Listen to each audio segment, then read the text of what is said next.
আসসালাতু আসসালামু আলাইকা ইয়া রাসূলাল্লাহ। আসসালাতু আসসালামু আলাইকা ইয়া হাবিবাল্লাহ। আসসালাতু আসসালামু আলাইকা ইয়া শাফিয়াল মুশনবিন। আসসালাতু আসসালামু আলাইকা ইয়া রাহমাতাল লিল আলামিন। আসসালাতু আসসালামু আলাইকা হযরত শেরে খোদা মাওলায়ে আলী করমুল্লাহ। আসসালাতু আসসালামু আলাইকা সাইয়্যিদাতুন নিসা ফাতেমাতুজ জুহরা। আসসালাতু আসসালামু আলাইকা ইমাম হাসাইন রাজিয়াল্লাহু তাআলা আনহুমা। আসসালাতু আসসালামু আলাইকা ইমাম হুসাইন রাদিয়াল্লাহু তাআলা আনহুমা। আসসালাতু আসসালামু আলাইকা ইয়া মুর্শিদ মাওলা। আজকার প্রসঙ্গ হাসর, মিজান, কিয়ামত। হাসর, মিজান, কিয়ামত তিনটা বিষয়ের উপরে আলোচনা করতে, বিস্তারিত আলোচনা করতে অনেক সময়ের প্রয়োজন, অনেক। তো সংক্ষিপ্ত করে আমি একটু আলোচনা করব। তো কিয়ামত তিন প্রকার। কিয়ামত তিন প্রকার, যথা রোজ কিয়ামত, দম কিয়ামত, কাল কিয়ামত।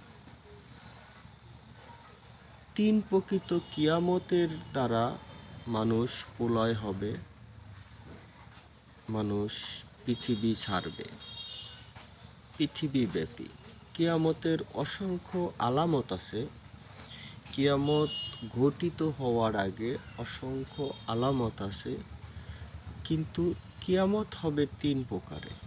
একটা হবে রোজ কিয়ামত, একটা হবে দম কিয়ামত, আর একটা হবে কাল কিয়ামত।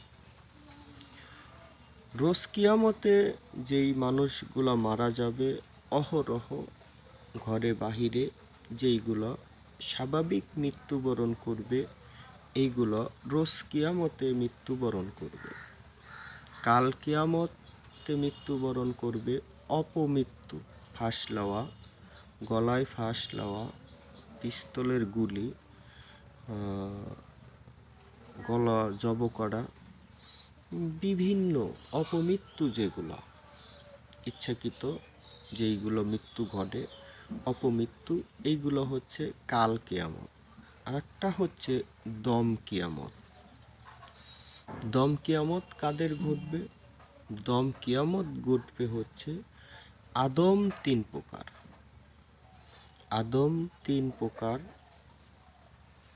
আদম সুফিউল্লাহ, সর্বপ্রথম আদম যিনি, আদম আলাইহিস সালাম, উনি হচ্ছে আদি আদম। এরপরে বুনি আদম, আদি আদমের পরে আমরা যারা, আদম আলাইহিস সালামের পর হইতে আজ পর্যন্ত যত আদম পৃথিবীতে আসছে, এদেরকে বলা হবে বুনি আদম। বুনি আদমের ভিতরে থেকে একজন সাধনার বলে, সাধনার মার্গে, গুরু গোসাই মুর্শিদ এদের থেকে ইজাজত লিয়া সাধনের বলে এই লোক হবে সানি আদম। সানি আদমের যেটা বিষয়, সর্ব উচ্চ আদম, এটা হচ্ছে দুনিয়াবি সানি আদম। বুনি আদম থেকে জন্ম নিবে সানি আদম। সানি আদম হবে সাধনার জোরে, ওনার কর্ম জোরে উনি হবে সানি আদম।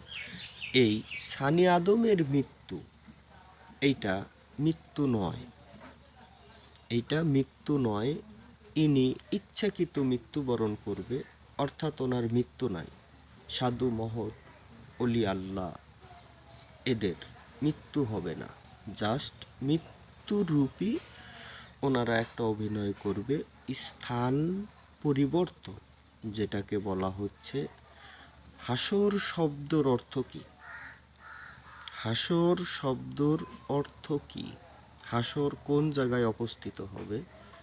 হাসর কোথায় শুরু হবে? হাসর মিজান কোথায় শুরু হবে? এরপরে ঘটবে হচ্ছে কিয়ামত। কিয়ামত শব্দের অর্থ হচ্ছে পুনরুত্থান।